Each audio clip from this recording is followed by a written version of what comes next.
¿Qué tal? Muy buen día. Mi nombre es Sergio Alberto Valle Hernández y a continuación voy a exponer el tema de axiología en la gestión de la cultura física. Para ir comprendiendo lo que es la axiología, primero hay que regresar un poco para entender qué es la gestión deportiva. Recordemos que comprende una diversidad de temas y de subtemas que es importante tener a profundidad, ya que entre diversas áreas tiene una interconexión muy importante que debe desarrollar el gestor deportivo, con la finalidad de tener un funcionamiento integral. Entre estos puntos se encuentra el tema de finanzas, de gestión de instalaciones, funciones directivas, área de marketing y publicidad, y entre todas ellas logran tener un producto o un servicio de mucho mejor calidad. Dicho brevemente lo que es la gestión deportiva, ya se puede pasar a explicar lo que es la axiología. Considerando el concepto que da la Universidad Autónoma de México, es la parte de la filosofía que se encarga de estudiar la temática de los valores, ya sean positivos o negativos. Estos valores pueden influir dentro de la humanidad o dentro de cada uno de los individuos de maneras distintas dependiendo del contexto y dependiendo la formación o incluso el resultado que se esté buscando. Parte importante de estos valores es si se consideran de manera individual o de manera colectiva. Básicamente la axiología lo que determina es lo que es la ética y la moral, que cuando convergen pueden dar como resultado las normas, leyes y tratados que necesitamos los seres humanos para poder convivir en una sociedad más equitativa. Esta rama de la filosofía lo que hace es establecer los criterios de valores, de los estándares y los comportamientos que tienen los seres humanos, así como establece lo que se puede y lo que no se puede hacer. Como ya lo dije, básicamente es la generación de normas. Sin embargo, no siempre están escritas. Eso es un punto muy importante de la axiología, que pueden emanar de leyes escritas o de reglamentos escritos, pero que no siempre van a estar así, y que muchas veces se consideran como parte intrínseca de la humanidad y de su convivencia. Ahora bien, ya se puede empezar a juntar los dos conceptos o definiciones de lo que es axiología y gestión deportiva. Ya que la gestión deportiva es un conjunto de lineamientos y de procesos, tienen que ser considerados o tomados en cuenta basados en una axiología correcta, quiere decir en una toma de decisiones de cosas bien hechas o mal hechas, que va a tener como resultado la consecuencia dentro de una organización, de manera positiva o de manera negativa. También puede ser en el producto que se está ofreciendo como parte de un deporte, de un equipo o de algún atleta. Hay una forma muy interesante en que lo aborda la literatura dicha por Mestre Sancho, y es que la efectividad de una organización deportiva no solamente se mide por el resultado que puede tener a nivel económico, financiero o de logros deportivos, sino por su capacidad para generar un valor social y promover principios éticos. Es una manera muy básica o incluso muy completa en que se puede determinar cuál es el punto de la axiología en la gestión de actividades físicas. Son 4 los puntos cardinales que pueden dar fundamento a la axiología en la gestión deportiva y que la va a orientar. Estos 4 valores son la integridad, la transparencia, la responsabilidad y la equidad. Respecto a la integridad, a lo que se refiere es que debe ser congruente entre las acciones y lo que se dice. Básicamente es predicar con el ejemplo. Por otro lado está la transparencia. Esto se hace referencia a que todos los recursos que son administrados o gestionados deben de ser puestos a la vista en sus resultados y en su manejo. Esto es muy común dentro de organizaciones o incluso dentro de la política en cualquier nivel. Después está la responsabilidad, que debe ser específicamente a nivel social, como una retribución hacia la humanidad o hacia la sociedad. Por eso es que se considera que debe ser con un toque o un enfoque humanista. Y por último, la equidad, más conocida por la mayoría como justicia. Sin embargo, bueno, son cosas distintas. Al referirnos a equidad, quiere decir que en la medida de lo posible y en las medidas que el contexto lo permita, todos deben de tener una posibilidad de la práctica de actividades físico-deportivas. Una vez que se conforman todos estos puntos, es que se puede considerar que ya se está aplicando un sistema axiológico en la gestión.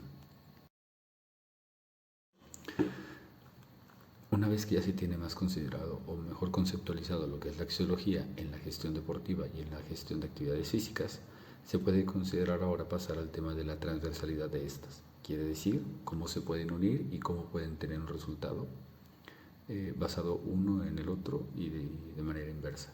Bueno, pues por un lado se encuentra la educación física. Cuando la educación física representa lo que es todo salud, vivencias y valores, se está llevando de manera intrínseca lo que es una axiología, porque está considerándose basado en reglas, en acuerdos previos y acuerdos de sociedad.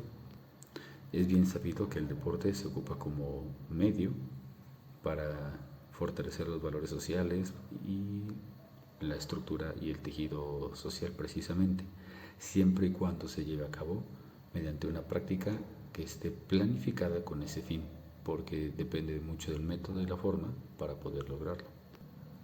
Por eso el gestor deportivo que se maneja de una forma correcta y aplicando una buena axiología, quiere decir que está considerando no solamente los factores de beneficio económico o de logros deportivos, como ya se había mencionado, sino que funciona como un educador precisamente, porque está uniendo y está mostrando la manera en cómo se puede brincar de aplicar de manera correcta la ética, valores y principios hacia la práctica deportiva y que en conjunto van a tener un resultado que se vuelve más sólido.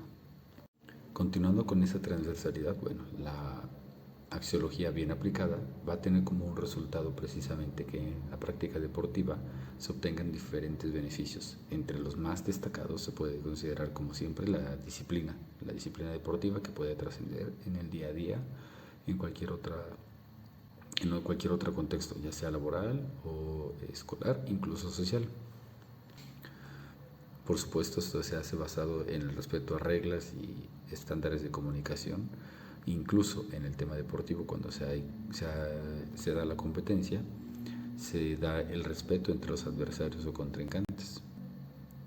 Esto surge precisamente de una base de reglas no escritas que se llevan a cabo. Las dos cosas anteriores, tanto la disciplina como el respeto, pueden ayudar a la perseverancia y a superación a momentos de frustración. Cuando las personas no llevan un correcto seguimiento o no tienen una práctica deportiva basada en reglas, estándares y una buena axiología, básicamente se genera lo que es la baja tolerancia a la frustración. Y bueno, el trabajo en equipo que se da en el día a día en cualquier deporte, incluso en los deportes individuales, porque se practican precisamente con una persona que es el entrenador y un conjunto de personas que, si bien no van a ser un equipo en el cual se sustente su resultado en el momento de la competencia, sí se sustenta en el momento del entrenamiento, y todo esto se da con una buena base axiológica. Y el lugar del gestor deportivo en todo esto es aplicar una buena gestión de todos los recursos para que estas situaciones de contexto se den de la mejor manera.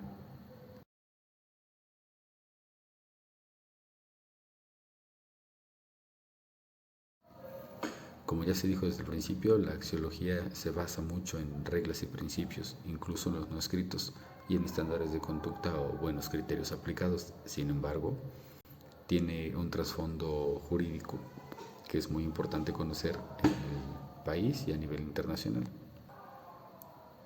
Estos estándares son los mínimos requeridos que se deben de considerar siempre que se aplique una buena axiología. Quiere decir que lo mínimo que debemos pretender es lo que nos marca la ley, por lo que no solamente va a entrar la parte personal o subjetiva de cada uno de los gestores, quiere decir que tendrá que hacerle caso a lo que dice la norma escrita, quiere decir que tiene un binomio en la participación, Estos sustentos, el primero debería ser la Constitución Política de los Estados Unidos Mexicanos, que es la que garantiza y sobre todo la que valida cualquier acuerdo, regla, norma, ley o cualquier tratado que se dé que tenga que ver con el tema deportivo, y que son precisamente los estándares que se establecen para poder llevar una buena y sana convivencia. Posteriormente a la Constitución, en el orden jerárquico se consideraría la Ley General de Cultura Física y Deporte, que es la que considera a la CONADE, que considera las federaciones y que rige el deporte a nivel nacional. Basado en eso es que todas las asociaciones, federaciones y deportes per se tienen que establecer sus reglamentos y códigos de conducta. Pero además de eso entran otras ramas del derecho, como el derecho civil precisamente, porque se puede saber que en la firma de contratos o en la celebración de algún evento siempre va intrínseco una aceptación, una responsabilidad e incluso contratos que se consideran de adhesión cuando se hace la adquisición de un producto o servicio, como podría ser competir en una carrera atlética. Incluso las federaciones, que son el siguiente nivel después de la CONADE y que validan a las asociaciones, tienen códigos de conducta en el cual se tienen que basar las asociaciones posteriormente.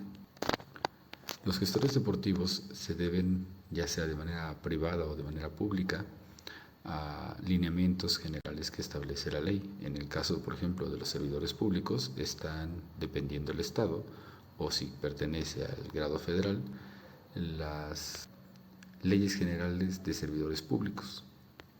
En el caso de los particulares se atiende por vía del derecho civil y derecho administrativo. Y bueno, por último, tiene que haber una manera de poder fiscalizar o resguardar todo lo que es el marco normativo, y para eso se encuentran, igual que en otros ámbitos, los organismos de fiscalización, o bien conocidos también como contralorías, que revisan el buen actuar de cada gestor dentro de una organización, incluso sea pública o privada. Existen tres pensamientos que se pueden considerar como base filosófica de la axiología. El primero y más antiguo sería el pensamiento aristotélico, que se sustenta en cuatro principales virtudes, que es la prudencia, la justicia, la templanza y la fortaleza.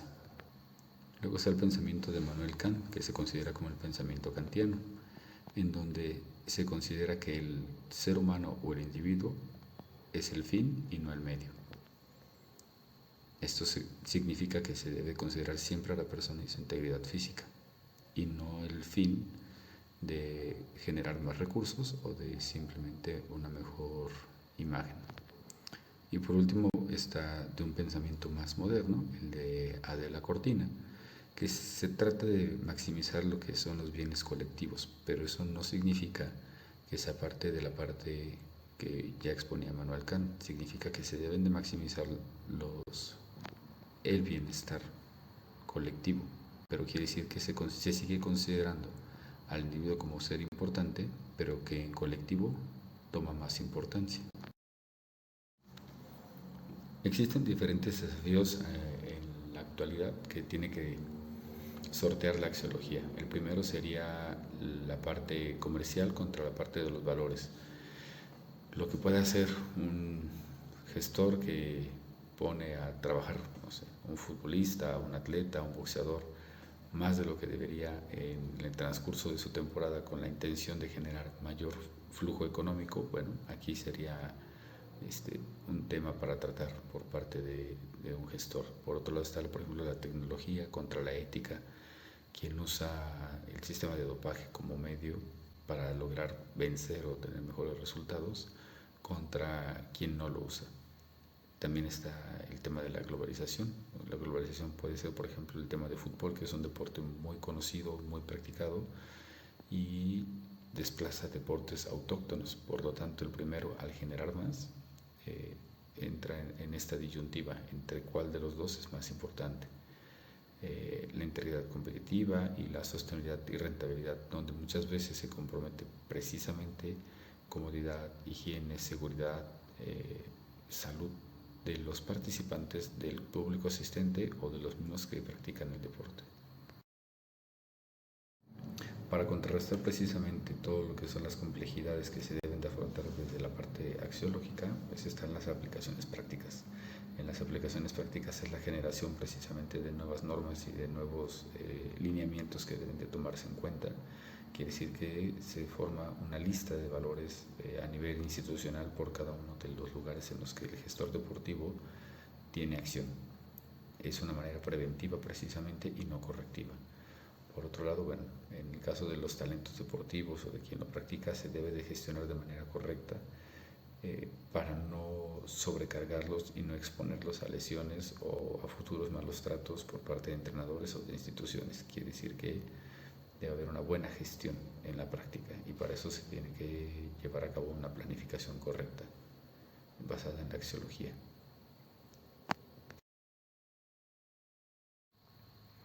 Bueno, como conclusión se puede decir que la axiología proporciona las bases precisamente al gestor para tener lo que es conocido como una responsabilidad social con un buen empleo de la ética. Y estos son precisamente los que deben de orientar al gestor deportivo y no viceversa. No tiene que ser el gestor deportivo el que tome las decisiones desde el punto de vista frío de números o frío de resultados, sino que tiene que verlo desde el punto de vista de una equidad, de una responsabilidad social y que tiene que hacerse a la vista de todos sin secrecía. El gestor tiene que tener una buena preparación y conocimiento tanto del marco legal, un poco de filosofía, que es precisamente de donde surge la palabra de axiología, ética, moral y buenas prácticas. Por supuesto, si un gestor no tiene resultados económicos y de resultados deportivos, no es un buen gestor. Entonces tiene que buscar el punto de equilibrio entre la aplicación de la ética, la moral, buenas prácticas, básicamente la axiología, con las demás decisiones que lleven a su organización o su conjunto a tener buenos resultados. Muchas gracias por su atención.